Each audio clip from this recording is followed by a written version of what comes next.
Imagina que eres un magnate despiadado, acostumbrado a conseguir todo lo que quieres con un simple cheque.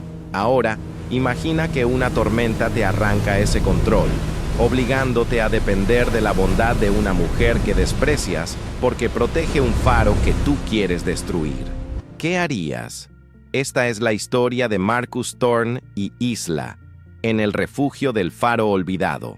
Si quieres saber cómo se desarrolla esta intensa batalla contra la tormenta y contra el destino, dale like a este video y suscríbete al canal. Tu apoyo nos ayuda a seguir creando historias como esta, y no te perderás el desenlace.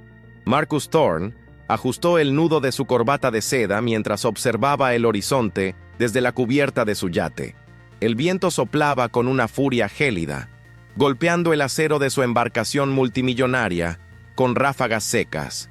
Frente a él, en lo alto del acantilado, el viejo faro se alzaba como una espina clavada en su zapato. Para Marcus, aquello no era un monumento histórico, sino un estorbo de piedra que retrasaba su nuevo puerto moderno. Sus ojos, fríos como el hielo del Ártico, ya habían firmado la orden de demolición en su mente de hierro. El olor a salitre se mezclaba con el aroma de su café caro, una combinación agria que le irritaba los sentidos. No le importaba la historia, solo el progreso y el ruido de las máquinas excavadoras que pronto llegarían. El cielo se tiñó de un gris plomizo, anunciando una tormenta que limpiaría el camino de sus ambiciones. Sentía el poder absoluto en sus manos, la capacidad de borrar el pasado con una sola firma. Dentro del faro, Isla limpiaba el grueso cristal de la linterna con manos ásperas y agrietadas por el frío. Cada movimiento era un ritual de supervivencia contra el tiempo, el olvido y la burocracia estatal. El aire olía a aceite de lámpara y a madera vieja, un aroma que para ella significaba hogar y refugio. Escuchaba el rugido del mar chocando contra las rocas, un sonido que otros temían, pero que ella amaba. Sus botas de caucho resonaban en la estrecha escalera de caracol mientras bajaba a buscar a su pequeña hija. Los rumores sobre un magnate queriendo derribar su mundo le quemaban el pecho como un fuego sordo. No tenía grandes cuentas bancarias, pero tenía la luz, y esa luz era la promesa que le hizo a sus ancestros. La humedad calaba sus huesos, recordándole que el invierno no tendría piedad de los que no tienen nada. Sabía que la batalla por el faro sería a muerte, y estaba dispuesta a darlo todo. Clara corría por la orilla, ajena a los nubarrones que devoraban el poco sol que quedaba en el cielo. Llevaba puesto su impermeable amarillo, una mancha de color brillante contra la arena oscura y las rocas mojadas. Para ella, los charcos entre las piedras eran reinos mágicos llenos de tesoros brillantes y caracolas que susurraban. El viento empezó a silbar con fuerza, levantando una espuma blanca que salpicaba sus mejillas rosadas y frías. Sus dedos pequeños hurgaban en las grietas buscando una piedra especial que le había prometido regalar a su madre. De repente, una ola gigante, negra como la obsidiana, se levantó con un rugido ensordecedor desde el fondo. El cielo se desplomó sobre la costa en un segundo, convirtiendo el día en una noche violenta y aterradora. Clara intentó retroceder, pero sus botas resbalaron en el limo resbaladizo de las piedras milenarias. El mar, siempre su amigo, se convirtió en un monstruo de 1000 manos que tiraba de ella hacia el abismo.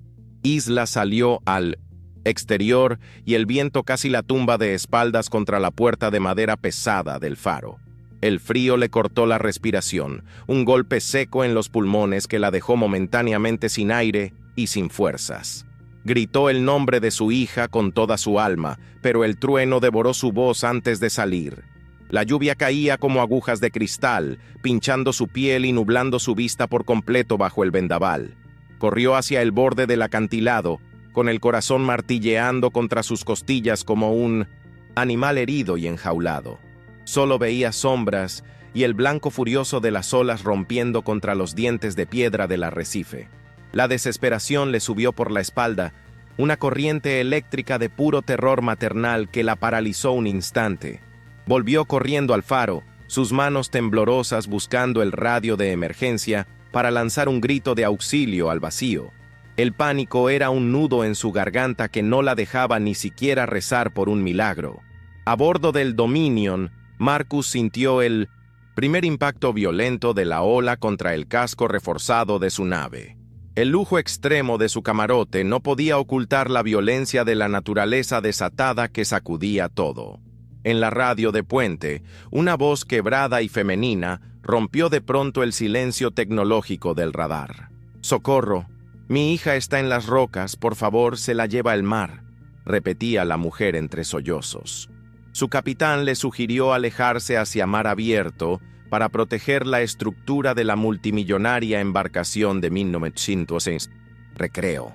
Marcus miró la pantalla táctil, donde un punto rojo parpadeaba cerca de las coordenadas exactas del viejo faro. Algo en ese tono de voz, una vulnerabilidad que él había enterrado bajo capas de éxito, lo hizo reaccionar. No fue una decisión lógica de negocios. Fue un impulso visceral que quemó sus entrañas de hombre. Se puso una chaqueta impermeable y salió a la cubierta empapada, desafiando la seguridad de su propio imperio. El agua estaba tan fría que Marcus sintió que sus músculos se convertían en piedra al saltar al bote de rescate. El motor rugía con fuerza, luchando contra corrientes asesinas que querían estrellarlo contra las rocas afiladas del acantilado. Entre la neblina espesa y la espuma, divisó un pequeño bulto amarillo aferrado con fuerza a una saliente rocosa. Clara estaba empapada, tiritando con tal violencia que sus dientes castañeaban de forma audible en la breve calma. Marcus saltó al agua poco profunda, sintiendo el golpe del coral contra sus rodillas y el peso de su ropa.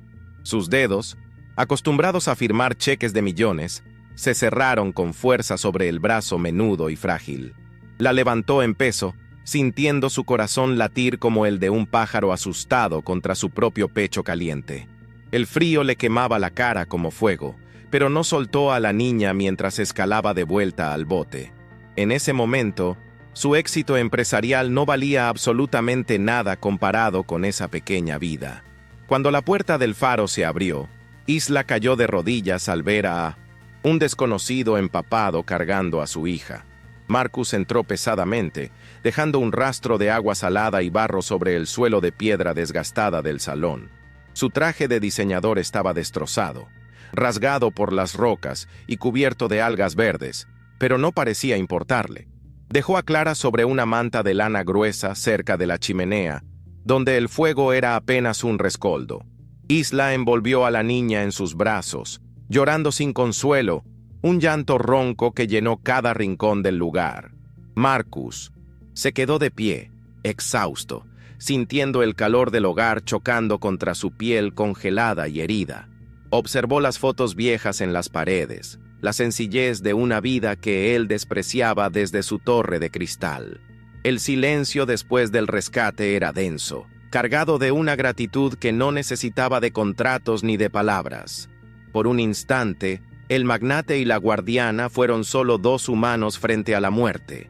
La tormenta se intensificó afuera, cerrando cualquier posibilidad de salida y atrapando al magnate en el refugio que quería destruir. Marcus se sentó en una silla de madera vieja que crujía bajo su peso, sintiendo el aroma a canela. Isla le entregó una taza de metal con café hirviendo, sus dedos rozándose por un segundo de forma accidental. Fue un contacto que se sintió como una descarga eléctrica, recordándole a Marcus que debajo del acero había piel. El magnate miró sus manos, ahora sucias y heridas, y luego miró el techo alto del faro que goteaba. Aquel lugar olía a historia, a sudor y a una resistencia que el metal de sus barcos nunca tendría jamás. Clara lo miraba desde la manta con ojos enormes, llenos de una curiosidad que no entendía de jerarquías. Por primera vez en décadas, Marcus no pensaba en el puerto ni en las ganancias del próximo trimestre fiscal. Se sentía extrañamente vivo, rodeado de la calidez de un hogar que su dinero nunca podría comprar. Marcus se levantó con pesadez. sus articulaciones crujiendo por el frío que aún no abandonaba su cuerpo cansado. Caminó por el pequeño salón, tocando las paredes de piedra que habían soportado 100 años de vendavales implacables y olas gigantes.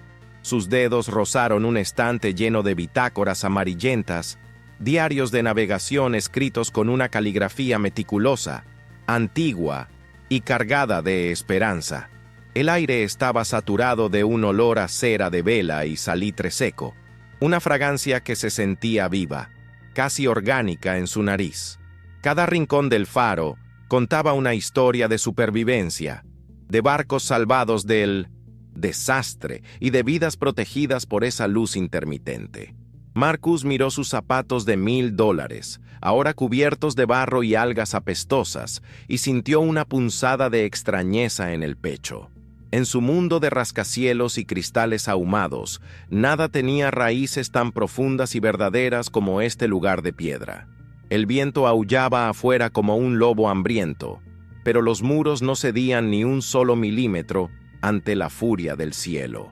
Era una fortaleza de recuerdos que él, con una simple orden firmada en un despacho, pretendía reducir a un montón de escombros.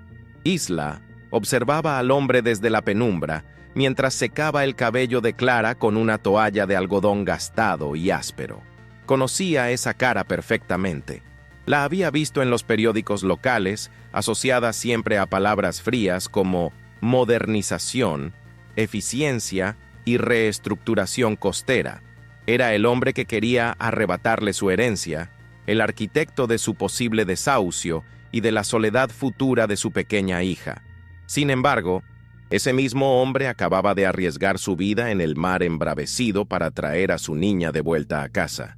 La contradicción le quemaba en la garganta, impidiéndole articular una sola palabra de agradecimiento sincero o de reproche directo y furioso. Sus ojos se encontraron con los de él, y por un segundo, la máscara de magnate implacable de Marcus se agrietó por completo.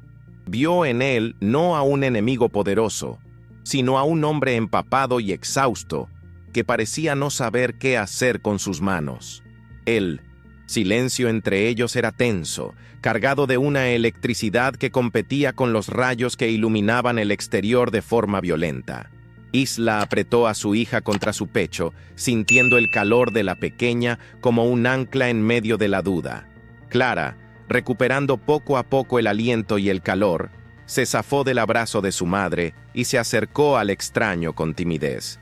Llevaba en su mano una pequeña piedra de color turquesa, pulida por el roce constante del océano durante décadas de mareas lentas. Sin decir una sola palabra, extendió su mano menuda y dejó el tesoro en la palma abierta, sucia y herida de Marcus Thorne. El magnate sintió el frío de la piedra y el calor de la piel de la niña, un contraste que lo dejó sin aliento. «Es para que no tengas miedo de la oscuridad», susurró Clara, con una voz que todavía temblaba un poco por el susto del rescate. Marcus cerró los dedos sobre la piedra, sintiendo que aquel objeto pequeño valía más que todas las acciones de su empresa naviera juntas. No supo qué responder, así que simplemente asintió con la cabeza, sintiendo un nudo de emoción desconocida apretándole el pecho con fuerza. Isla observaba la escena desde el rincón oscuro, su corazón debatiéndose entre la gratitud materna y la desconfianza instintiva hacia el invasor. La inocencia de la niña estaba tendiendo un puente sobre un abismo que Marcus nunca pensó que tendría el valor de cruzar. La lluvia golpeaba los cristales con la fuerza de 1000 martillos de hierro, creando una música caótica, rítmica y por momentos ensordecedora. Marcus se acercó a la pequeña ventana, tratando de divisar su lujoso yate, pero solo encontró una negrura absoluta salpicada de espuma blanca. Su imperio tecnológico estaba allá afuera, a merced de una naturaleza salvaje que no respetaba cuentas bancarias ni prestigios sociales de ningún tipo. Se dio la vuelta y se encontró con la mirada inquisitiva de Isla, que ahora preparaba una sopa humeante en un fogón antiguo. El vapor llenaba el ambiente de Menabecito. Un aroma reconfortante a patatas y hierbas silvestres, algo tan básico y real que lo abrumaba totalmente. ¿Por qué bajó al agua?, preguntó ella finalmente, su voz cortando el aire con una mezcla de curiosidad genuina y desconfianza amarga. Marcus no tuvo una respuesta inmediata. No podía decirle que había sido un impulso irracional que desafiaba toda su lógica de negocios. No podía confesar que, al oír su grito por la radio, algo muerto dentro de su alma había vuelto a latir de forma violenta. Se limitó a mirar el fuego, sintiendo que la respuesta correcta estaba enterrada bajo capas de frialdad que empezaban a derretirse. Marcus pensó en su oficina en la gran ciudad, un cubículo de cristal y acero desde donde dictaba el destino de miles de personas. Allí, el éxito se medía en gráficas ascendentes y el fracaso era una mancha que debía eliminarse a cualquier costo que fuera necesario. Nunca se había detenido a pensar en las vidas reales que habitaban los espacios que él consideraba simples puntos en un mapa comercial. En este faro, el tiempo parecía detenerse de golpe, dictado por el ritmo de las olas y el parpadeo constante de la linterna. Isla se movía con una gracia eficiente y ruda, ignorando el lujo que él representaba y tratándolo como a cualquier otro náufrago necesitado. Era una humillación extraña y, al mismo tiempo, una liberación que Marcus no sabía que necesitaba con tanta urgencia emocional. Se sintió pequeño, un gigante de barro en un mundo de piedra y verdad que no podía comprar ni controlar con su chequera. La soledad de su ático de lujo en la capital se le antojó de repente como una prisión gélida y sin sentido alguno. Aquí, rodeado de humedad y de peligro real, Marcus empezaba a cuestionar por primera vez el valor de todas sus victorias pasadas. Un estruendo violento sacudió los cimientos del faro, seguido de un chirrido metálico que venía de la parte superior, cerca de la linterna principal. Isla se puso tensa de inmediato, dejando caer el cucharón sobre la mesa de madera con un golpe seco que resonó en el salón. Es el soporte del ventanal exterior. El viento debe haber soltado uno de los pernos de seguridad, exclamó ella con urgencia y miedo. Sin dudarlo, comenzó a subir las escaleras de caracol, sus pasos rápidos y decididos resonando contra el metal frío de la vieja estructura. Marcus, impulsado por una adrenalina que no sentía desde sus primeros días de joven emprendedor, la siguió de cerca sin que ella se lo pidiera. El chi, aire en la parte superior, era gélido y silbaba a través de las rendijas con un sonido agudo y aterrador que ponía los pelos de punta. Juntos, se encontraron luchando contra una pesada contraventana de hierro que amenazaba con romperse y destruir el cristal protector de la luz. Marcus puso todo su peso contra el metal, sintiendo la fuerza bruta del océano empujando desde el otro lado de la pared. En ese esfuerzo compartido, bajo la luz cegadora, el magnate y la guardiana se convirtieron en un solo equipo. Cuando finalmente lograron asegurar el perno, ambos quedaron jadeando, apoyados contra la pared curva de la torre, mientras el viento seguía aullando con odio. Isla se limpió el sudor y el agua de la frente con el dorso de su mano, mirando a Marcus con una chispa de respeto genuino. Este faro no es solo una torre de luz, es la memoria viva de mi padre y de su padre antes que él, dijo ella. Le contó cómo cada rayo de luz era un mensaje de esperanza para los que estaban perdidos en la oscuridad más absoluta del mar.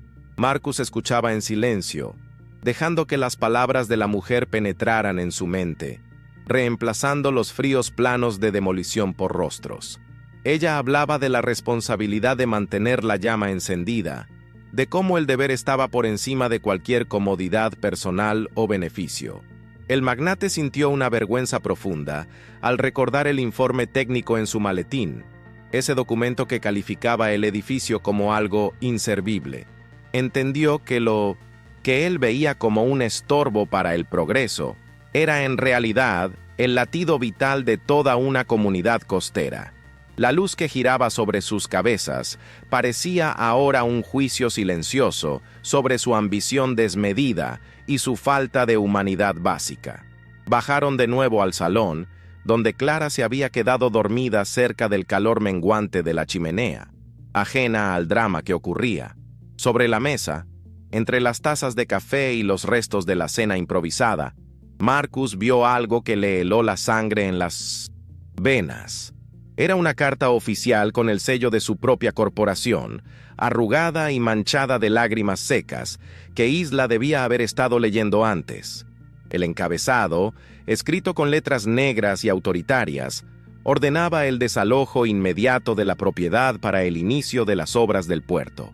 Marcus reconoció su propia firma en la parte inferior, un trazo firme y arrogante que ahora le parecía la marca de un criminal. Isla siguió su mirada, y su rostro se endureció de nuevo, volviendo a la frialdad defensiva que había mostrado al principio de la noche. Se acercó a la mesa y recogió el papel con manos temblorosas, mirándolo directamente a los ojos con una tristeza que dolía profundamente. El magnate se dio cuenta de que el rescate de la niña no borraba el hecho de que él seguía siendo el verdugo de su hogar. El silencio que siguió fue más destructivo que la tormenta, una barrera invisible que lo separaba de la familia que deseaba. Marcus sintió que el papel le quemaba las yemas de los dedos. Esa firma, grabada con una pluma de oro en su oficina climatizada, parecía ahora una sentencia de muerte. El contraste era brutal y obsceno. El aroma a madera vieja y el calor del hogar chocaban con la frialdad administrativa de ese documento. Sus ojos recorrieron las líneas legales, los términos técnicos y las fechas de ejecución.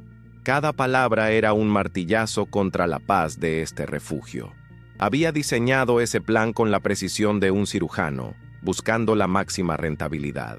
No, había rostros en sus planos, solo coordenadas y metros cuadrados. Ahora, el rostro de Isla estaba frente a él, marcado por la traición y el dolor.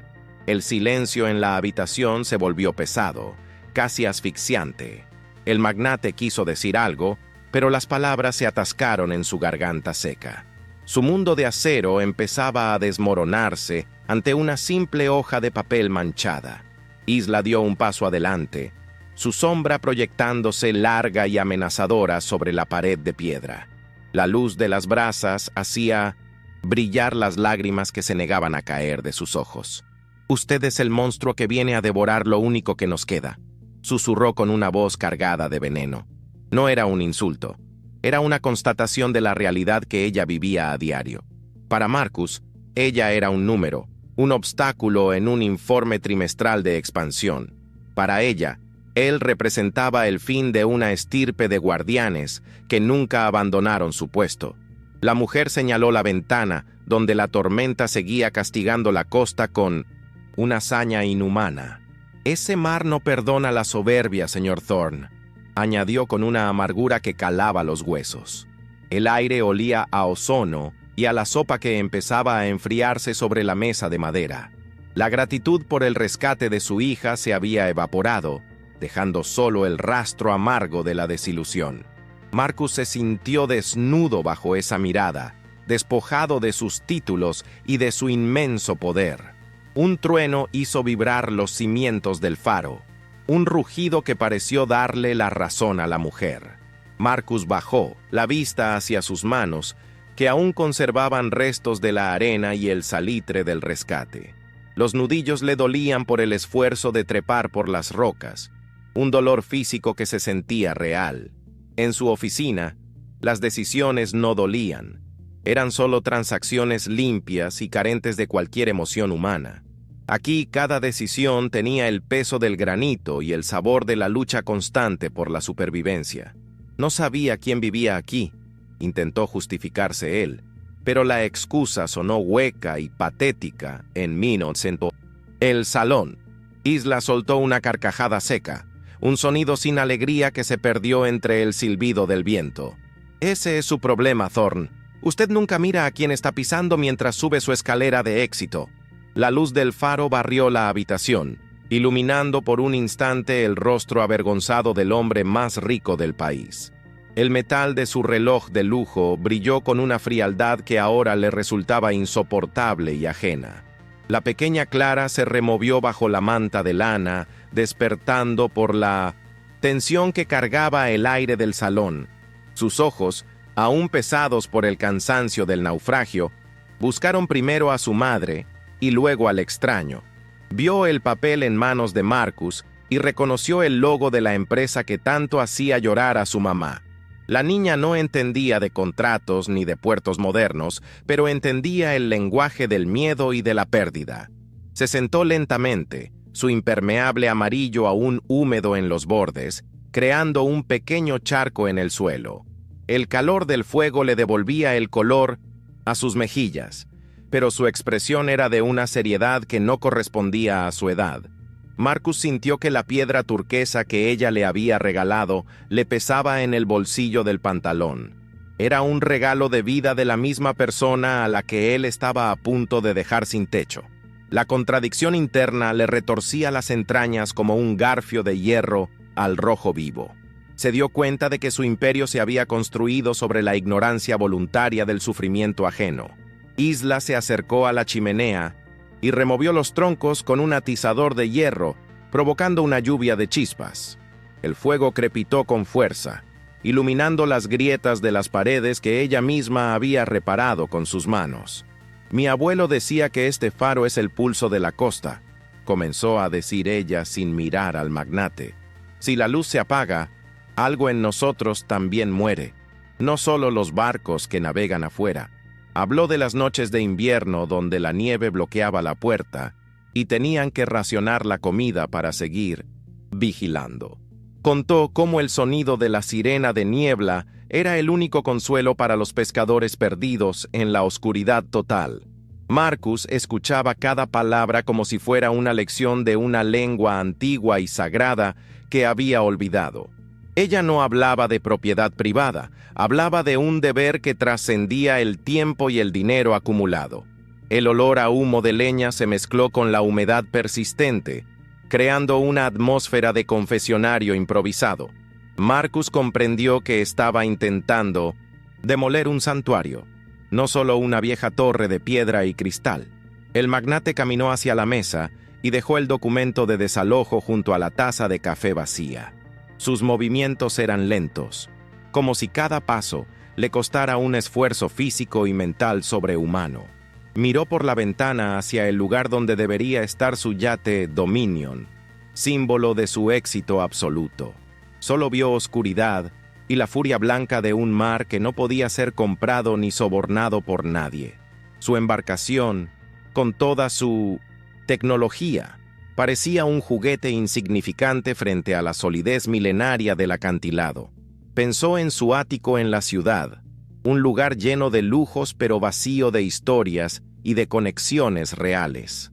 Nadie le esperaba allí con una sopa caliente después de arriesgar su vida por un desconocido en la tormenta. La soledad de su poder le golpeó con la fuerza de una ola, dejándolo sin aliento en medio de la sala. Se sintió como un intruso en un mundo que funcionaba con reglas que él nunca se había molestado en aprender. La luz que giraba sobre ellos era un recordatorio constante de su propia ceguera ante la vida real. Isla se levantó y caminó hacia un rincón, sacando una pequeña libreta de dibujos de un cajón de madera desgastada. Se la entregó a Marcus sin decir nada, con un gesto que mezclaba el desafío con una vulnerabilidad extrema. El magnate abrió la libreta y sus ojos se clavaron en las páginas llenas de trazos infantiles y llenos de color. Había dibujos del mar, de delfines, saltando y de la linterna del faro brillando como un sol personal. Pero en la última página, el dibujo cambiaba drásticamente hacia tonos grises, oscuros y opresivos. Clara había dibujado un gigante negro, una sombra sin rostro que extendía una mano enorme para aplastar el faro. El gigante no tenía corazón, solo líneas rectas y frías que recordaban a las grúas de un puerto industrial. Marcus se reconoció en esa sombra. Se vio a sí mismo a través de los ojos de la niña que acababa de salvar. Dibujo era un grito de auxilio silencioso contra la ambición que él representaba con tanto orgullo empresarial. Sintió un escalofrío que no tenía nada que ver con la ropa húmeda que llevaba puesta. Marcus cerró la libreta con cuidado, como si temiera romper algo frágil y precioso entre sus dedos endurecidos. La textura del papel era rugosa, pero el mensaje que contenía era más claro que cualquier informe de rentabilidad. Miró a Clara, que lo observaba con una mezcla de miedo y esperanza que le partió el alma en pedazos. Isla permanecía en silencio, esperando una reacción que definiera el destino de todo su mundo conocido. El viento pareció dar un respiro, permitiendo que el silencio se apoderara del interior del faro por unos segundos. En ese vacío sonoro, Marcus pudo escuchar el latido de su propio corazón, un sonido que había ignorado durante años. La piedra turquesa en su bolsillo se sentía ahora como un ancla que lo mantenía unido a la realidad de la tierra. La tormenta seguía ahí, fuera, pero la verdadera batalla se libraba dentro de ese pequeño salón de piedra. Marcus Thorne, el hombre que nunca retrocedía, se encontró frente a un abismo moral del que no podía escapar. El futuro del faro y el de su propia humanidad estaban ahora en una balanza muy delicada. Marcus sacó su teléfono satelital. Sus manos ya no temblaban por el frío. Tenía una determinación nueva y absoluta. Marcó a su jefe de obras. Su voz, antes gélida como el acero, sonó firme y humana por primera vez. «Detengan las máquinas, el faro se queda. Rediseñaremos el puerto a su alrededor e Isla será la directora», ordenó. Caminó hacia el fuego y arrojó el documento de desalojo a las brasas. Observó cómo las llamas devoraban su firma arrogante hasta convertirla en ceniza negra. Isla soltó un sollozo ahogado. Fue un sonido de pura liberación que llenó el viejo salón de piedra. Marcus se arrodilló frente a Clara y le devolvió la pequeña piedra turquesa. «Ese gigante oscuro ya no existe, pequeña. Ahora, solo hay alguien que quiere cuidar vuestra luz», susurró. El aroma a leña quemada lo envolvía. Afuera, la tormenta amainaba. El amanecer ya no traía demoliciones, sino una esperanza compartida.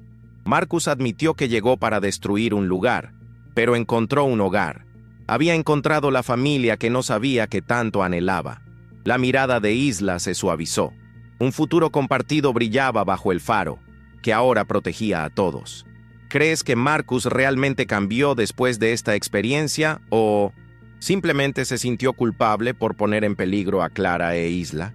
¿Crees que su decisión final fue genuina o motivada por algo más? Si disfrutaste de esta historia sobre la redención, el poder de la naturaleza y la importancia de proteger nuestro patrimonio, no olvides darle like y suscribirte. Tenemos historias increíbles como esta todos los días.